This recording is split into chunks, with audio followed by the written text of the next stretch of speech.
Okey, bismillahirrahmanirrahim. Assalamualaikum warahmatullahi wabarakatuh. Alhamdulillah, setinggi-tinggi syukur pada Allah Subhanahu Wa Taala ya, atas segala kurniaan dan nikmatnya. Okey, daripada dulu ya sampai sekarang, alhamdulillah Allah Subhanahu Wa Taala masih lagi anugerahkan kita yang pelbagai nikmat ya. Alhamdulillah.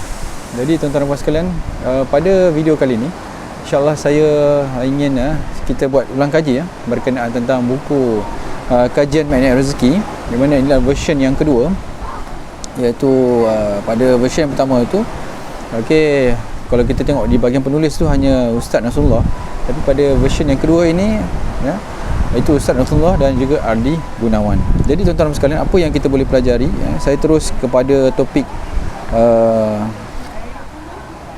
ya.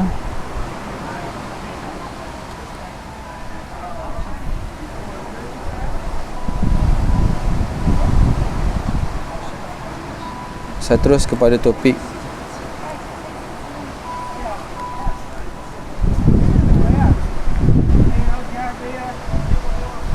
Gua Keajaiban.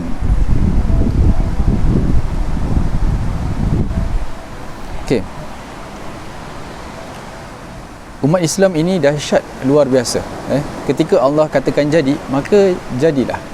Seandainya hamba-Nya dicintai Allah Subhanahu Wa Taala dan Allah menginginkan sesuatu atas hamba-Nya itu, okay, semua tentu akan dimudahkan oleh Allah Subhanahu Wa Taala. Ketika Allah katakan jadi, maka jadilah. Okey, tuan-tuan dan puan sekalian, lagi disebut tentang Islam itu ajaran agama yang ajaib menurutnya. Kitab dan kisah-kisahnya ajaib. Lawan dari keajaiban adalah hukum sebab dan akibat atau hukum alam, iaitu hukum yang berlaku di alam. Itu adalah lawan kepada keajaiban. Ketika Allah Subhanahu Wa Taala berkehendak, maka Allah cukup mengatakan kun fayakun, maka terjadilah. Islam menjanjikan kekuatan Allah Subhanahu Wa Taala yang berlaku di alam semesta. Ketika kita mendekatkan kepada Allah Subhanahu Wa Taala ya, diri kita, maka keajaiban akan terjadi. Bagaimana tidak ajaib? Nabi Musa boleh membelah lautan. Itu ajaib tuan. Nabi Ibrahim diizinkan Allah mendinginkan api, mensejukkan api. Nabi Daud atas izin Allah boleh membengkokkan besi. Nabi Sulaiman atas izin Allah boleh berbicara dengan seluruh makhluk yang ada di dunia. Dan juga Nabi Isa alaihissalam boleh menghidupkan tanah liat menjadi burung yang terbang. Manakala Nabi Muhammad sallallahu alaihi wasallam, Nabi kita memiliki 300 mukjizat, antara lainnya boleh mengeluarkan susu dari kedua jemari tangannya dan boleh membelah bulan. Namun tuan-tuan dan sekalian, mukjizat terbesar Rasulullah sallallahu alaihi wasallam adalah Al-Quran. Jadi Islam ini adalah agama yang ajaib, mengajarkan yang ajaib dan menceritakan yang ajaib. Menurut buku ini ya, ternyata bukan hanya para nabi yang mendapatkan kemukjizatan. Para sahabat, para ulama, para wali juga mendapatkan keajaiban daripada Allah Subhanahu Wa Taala.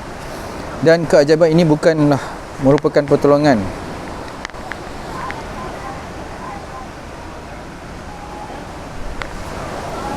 yang sia-sia daripada Allah Subhanahu Wa Taala. Kalau nabinya ajaib, agamanya ajaib, ulama dan wali-walinya ajaib, masakan kita ini tidak ajaib tuan-tuan? Menurut buku ini, pastinya insya-Allah kita semua boleh mendapatkan keajaiban, dan itu yang kita harapkan. Banyak orang bergantung pada kehidupan sebab akibat. Misalnya, dia melakukan perbuatan A dan mendapatkan hasil B. Jika dia melakukan sesuatu lalu mendapatkan sesuatu, padahal dalam Islam boleh lebih jauh lebih dahsyat daripada itu. Jadi tuan-tuan dan sekalian, apa yang kita dapat pada muka surat pertama ini dalam bab ini, Gua Keajaiban ini, di awalnya penulis menyatakan bahawa mari kita cuba discuss berkenaan tentang muka surat pertama dalam Gua Keajaiban ini. Pada muka surat pertama ini, penulis berceritakan berkenaan tentang Islam, ajaran agama yang ajaib. Lepas tu kemudian bila menyatakan lawan kepada keajaiban adalah hukum sebab dan akibat.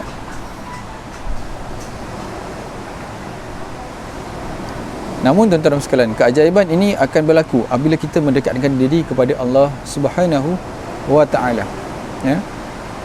Kemudian beliau petik, apakah keajaiban yang berlaku? Apakah contoh-contoh keajaibannya? Iaitu petik buktinya. Syaratnya adalah untuk ajaib tadi adalah perlu mendekatkan diri. Syarat diri pada Allah.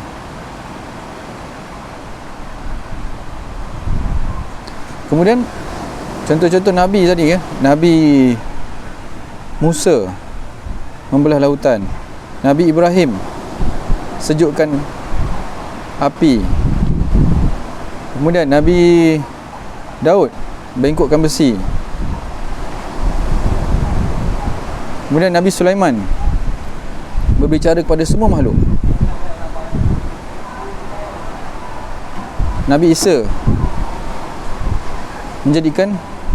menghidupkan tanah liat menjadi burung yang terbang.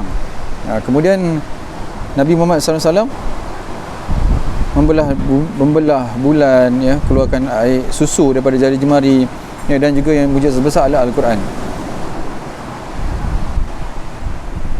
Dan bukan itu saja, wali-wali, para sahabat, itu semua adalah bukti-bukti, okey, bukti-bukti keajaiban yang ada dalam agama Islam, yang mana itu semua adalah pertolongan daripada Allah SWT. Jadi bila kita tengok nabi-nabinya ajaib, ya, sahabat-sahabat ajaib, wali-wali ajaib. Jadi apakah kita ini bukan ajaib? Kemudian beliau petik bahawa banyak orang bergantung kepada hidup sebab dan akibat. Contohnya, dia melakukan perbuatan A, tapi banyak orang tergantung pada sebab akibat. Walhal Islam tidak, malah lebih dahsyat daripada itu.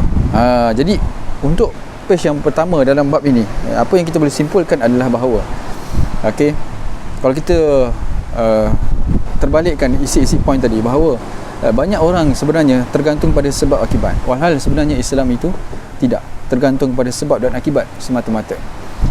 Kerana bila kita tengok kisah Nabi Musa, Nabi Ibrahim, Nabi Daud, Nabi Sulaiman, Nabi Isa, Nabi Muhammad, para sahabat, para wali kita, semua ini adalah ajaib. Masakan kita pun tak boleh jadi ajaib. Cuma untuk kita dekatkan, untuk kita ajaib itu, tentunya syarat pertama adalah perlu kita dekatkan diri kita kepada Allah Subhanahu Wa Taala. Iaitu perlu dekatkan diri kita kepada Allah Subhanahu Wa Taala. Barulah keajaiban itu boleh muncul. Jadi tuan-tuan sekalian, kita tengok pada musyarah pertama ini, iaitu bagi saya to do action kita adalah perlu dekatkan diri kepada Allah Subhanahu Wa Taala. Baru kita boleh cerita tentang keajaiban dan sebagainya. Jadi itu adalah musyarah pertama. InsyaAllah kita akan sambung ke part yang kedua. Okey. Saya harap agar anda dapat serba sedikit apa permasalahan, apa sebenarnya yang diceritakan pada topik ini, okey, di part 1 ini insya-Allah. Kita jumpa di part yang kedua. Assalamualaikum warahmatullahi wabarakatuh.